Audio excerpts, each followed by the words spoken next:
Assalamualaikum Konco Web TV. Selamat menunaikan ibadah puasa bagi Konco Web TV yang menjalankan. Jumpa kembali bersama Hirsa, masih pada tayangan spesial edisi Ramadan dalam program Mencari Ustadz.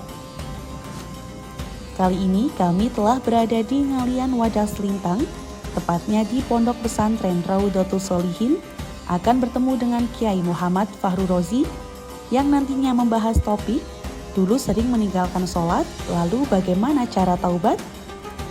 Saksikan hingga akhir ya, semoga bermanfaat.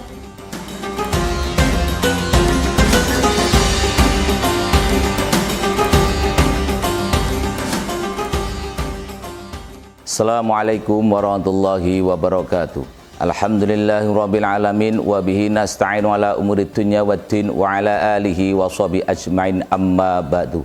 Inna sholata tanha 'anil fahsya'i wal munkar.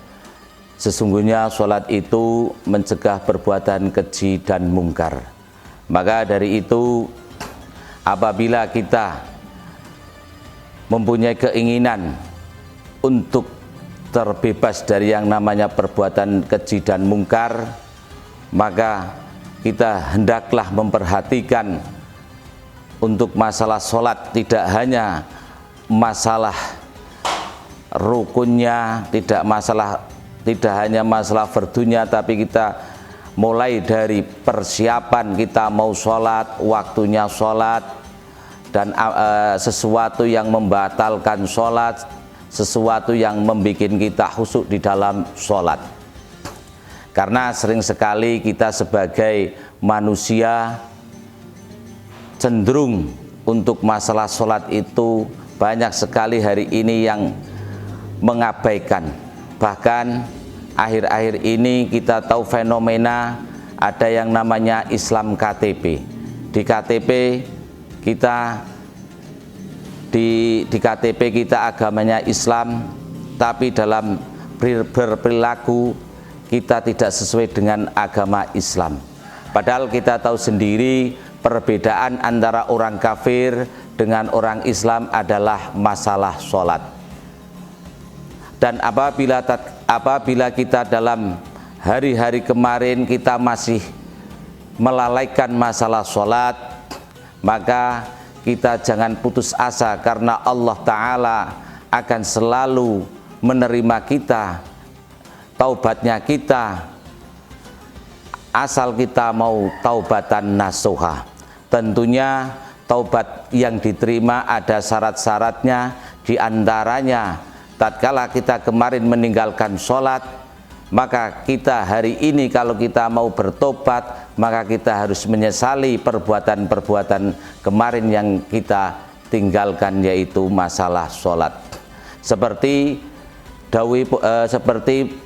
sabdanipun baginda Nabi Agung Muhammad sallallahu alaihi wasallam, innallaha ta'ala yuqbalu taubatan abdi ma lam yughayir. Allah Ta'ala itu akan selalu menerima taubatnya umat Kanjeng Nabi Agung Muhammad sallallahu alaihi wasallam selama kita masih diberi kesempatan bernafas.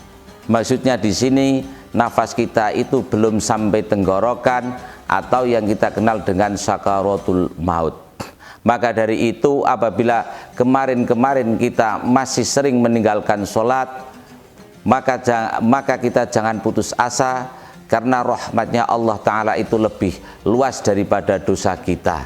Yang penting di situ ada keinginan kita untuk bertaubat, yaitu bertaubatan nasuha, tobat yang benar-benar menyesali perbuatan. Di situ kita itu harus memaksakan badan kita untuk menjalani ibadah sholat, yang mana di awal tadi saya sampaikan yang namanya sholat adalah mencegah kita dari berbuat keji dan mungkar. Dan saya yakin sekali tatkala kita rutin menjalankan sholat, terutama adalah sholat fardu, maka saya yakin akan terbebas daripada perbuatan keji dan mungkar, yang akhirnya hari-hari kita akan dengan kita melaksanakan sholat sesuai dengan waktunya dan syarat rukunnya, hari-hari kita akhlak kita akan semakin bagus. Maka dari itu saya mengajak kepada teman-teman semuanya, kepada semua warga untuk selalu memperhatikan masalah sholat, terutama sholat jamaah yang hari ini kita lihat sendiri tatkala tidak bulan Ramadan, kita lihat sendiri masjid-masjid tatkala mau menjalankan sholat fardu, sholat jamaah itu rata-rata isinya hanya berapa? Paling-paling hanya 5, 3. Maka dari itu kami mengajak kepada semuanya untuk meningkatkan kualitas daripada sholat, dan jangan putus asa tatkala kemarin kita meninggalkan sholat, karena tatkala kita kemarin meninggalkan sholat berarti kita kemarin itu masih ditutupi atau tidak dibuka oleh Allah Ta'ala. Maka hari ini tatkala kita mau bertobat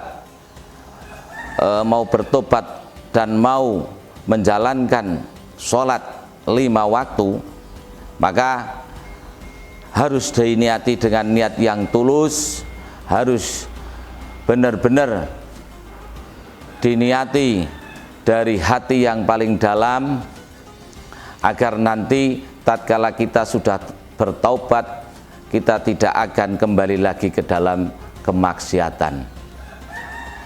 Maka dari itu kami mengajak kepada semuanya saja untuk benar-benar menegakkan agama, karena